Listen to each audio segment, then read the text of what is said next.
పోయిన బుధారం కన్నెపల్లి నుంచి సారలమ్మ, పూనుగొండ్ల నుంచి పగిడిద్దరాజు గద్దెలకొచ్చుతోటి చాలైంది మేడారం మహాజాతర.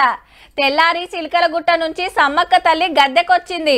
ఆ మర్నాడు తల్లులు ఇద్దరు గద్దెల మీద భక్తులకు దర్శనమిస్తే శీతం మంది పోయి మొక్కులు పెట్టొచ్చిండ్రు. ఇక ఆ తెల్లారి మళ్ళా జనం నుంచి వనంలకు పోయిండ్రు వనదేవతలు. ఆడికి మహాజాతర అయిపోయినట్టే అనుకుంటారు చాలా మంది, కానీ ఇయాల్టితోని ఆఖరైందుల్లా.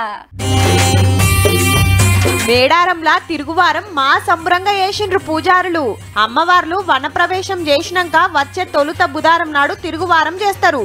పొద్దుగాలనే అమ్మలకు ఇండ్లల్లో పూజలు చేసి మేడారంలా సమ్మక్క గుడి, కన్నెపల్లిలా సారలమ్మ గుడి శుద్ధి చేసి పూజలకు ఆడకం చేసిన ఇసురలు శుద్ధి చేసిండ్రు. గట్లనే ఎవరన్నా మొక్కులు పెట్టేటోళ్ళు ఉంటే పెడతారు. ఇల్లు యాటతోని వేస్తున్నట్టుర్రు. మంచిగా నీళ్లతోని మేకపోతు కాళ్ళు కడిగి కళ్ళు శాఖ పోస్తుర్రు. వీళ్ళు డప్పు సప్పులతోని ఎత్తు బెల్లం సమర్పిస్తానికి వస్తున్నారు. ఈ ఇయాల్టితోని మేడారం మహాజాతర పురాగైపోయినట్టే.